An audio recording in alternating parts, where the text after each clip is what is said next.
Hey guys, Peter here to tell you about the debut record from nuclear power trio Wet Ass Plutonium, out July 28th on Metal Blade Records. This album has 9 tracks, 37 minutes in length, and they are an American instrumental metal band. As far as the design goes, there's not much for me to say. It's a record that's not rigid, it's not defined by how it's put together, it's rather defined by the sound that it offers. It's fluid from that perspective, very dynamic, sometimes linear at times you could say, but a very engaging record all around. And it doesn't matter how you approach it or how you digest it, I feel like you're going to get the same energy, the same vibe from it. Once it comes down to the sound, this is where the surprises came in to me. I was expecting this album to be 100% focused on drums, guitars, and bass, and those would be the main elements that would be the experience across all 9 songs. It's not the case. They are the spinal cord of the album, there's no doubt about that. But this album has a huge synth influence in the overall sound, in the atmosphere, and how the songs are put together, even in which element drives some of these tracks. And then you have harp, you have strings, there's a lot of external elements, some of them external to metal, even influences, and how some of these songs sound that really give life, make the album feel richer, make the album feel more complete, a lot more volume, a lot more texture. It's a great sounding record from that point of view. It's an album that doesn't bore you because you always find something new around the corner. Like I said earlier, it's a record that allows you to detect the similarities that it has from song to song. And the similarities is that core value of drums, bass, and guitar sound that stays very cohesive from start to end, offering you some progressive elements, some technical elements. There is some variations there, but stays very close together. But then when you have the other external elements coming in, specifically the synthesizers coming in, that is what allows you to create uniquenesses within these tracks, giving them their own fingerprint so that you can feel not just the ebbs and flows musically, but feel the ebbs and flows in terms of the overall experience that you get from this record. It's a very interesting album from that point of view, and I felt like they created interesting soundscapes for the overall theme of each and every single song. So it's a very rich sounding album from that point of view. And it doesn't end there. It has a lot of guest solo performances like Chris Broderick, Ben Ellis, Brian Hopp, and Scott Carstairs.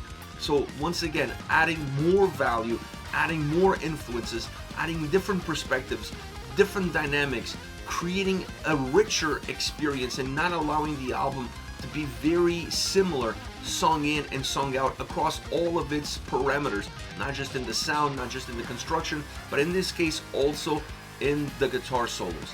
Now when you move away from the guitar solos and you go into the overall guitar sound, I felt like the record was very energetic, and the guitar sound blended really well with the electronic elements, with the synthesizers. But I also felt like the guitars overall offered progressive elements and at times offered a little bit more technical elements. This also gives nuances to the songs that allow you to feel like the tracks are going in different directions, even though they have a very similar path and perhaps a similar driver behind the steering wheel. So the guitar performance on this album, it's really strong, and it becomes one of the key factors of how you're going to perceive the entire album. The other one is the bass. I really like how much the bass pops, but I was expecting that coming in. I wasn't expecting the bass to be hidden in the mix. I was expecting the bass to really be out there and be vibrant, and that's exactly what it was throughout the entire record. Some songs more than others, but it's a bass sound that works really well, that gives a technical feel to the songs, specifically when it comes into the forefront and dictates a little bit more of the atmosphere and the sound experience of the tracks. So all around, the bass plays a very important role, perhaps a similar role as the guitars, more predominant than the drums. Now all around, this is a short and sweet record. Fun to listen to, great title tracks, and then music that kind of brings that title track to life in one way or another. I always felt like the sound and the experience of the song somewhat connected with the title, and I think that's important when you don't have lyrics, when you don't have vocals. You have to create a sense of telling a story, delivering a message, but delivering that message with sound and sound elements. And I felt like they did that extremely well from beginning all the way to the end. As far as favorite songs are concerned, I want to start off with Wet Ass Plutonium. What a name for a song, and what a name for a record. This is the opening track, and it brings in a little bit of an 80s, maybe more than a little bit. It brings in an 80s arcade style sound, specifically because of the synths and even the way the guitar sound comes across. Now this experience, this 80s vibe, it's not there consistently from beginning to end. It's there at the beginning, and then it comes back around at the end again, going full circle. In between, you have at times a little bit more of a driven and melodic sound. The bass sounds extremely good. It breaks through that melody that exists within the track. It allows you to peek through and really give an aroma to the way this album comes across. So it's a very interesting song because it has at least 3 different momentums built in with it. But the fact that it starts off with that 80s influence and finish off with that 80s influence becomes really important because it allows the track to have a sense of going full circle. It has a beginning, middle, and end. That's to me key for a track like this to really work. Next, we have Vamos Brandito. I love the title of this track. I know exactly what they're trying to say, and I love it because it's a fun play on words. It's a fun way of putting this together.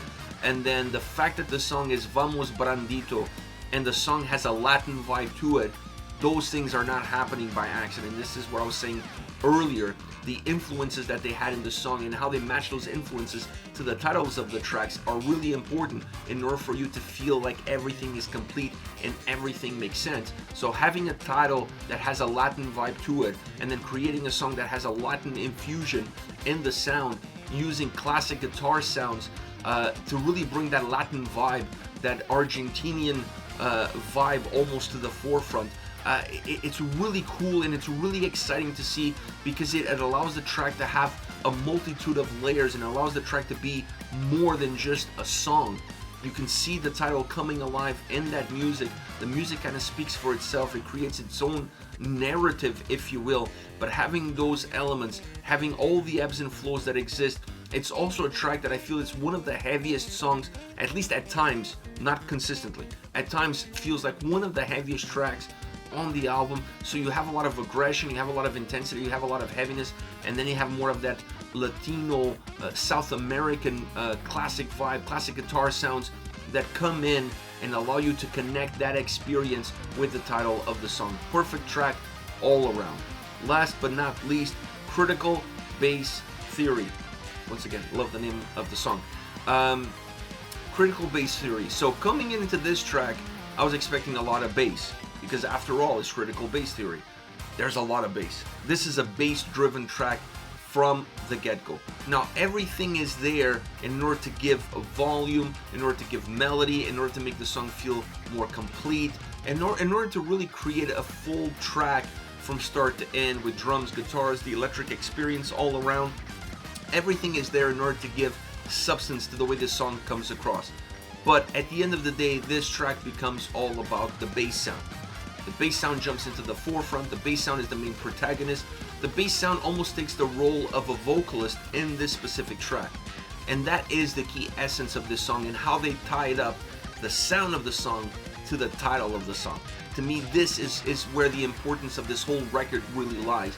Tying in the sound experience to the title allows you to create an instrumental song that lets the music tell you a story, lets the music feel like there's words in it.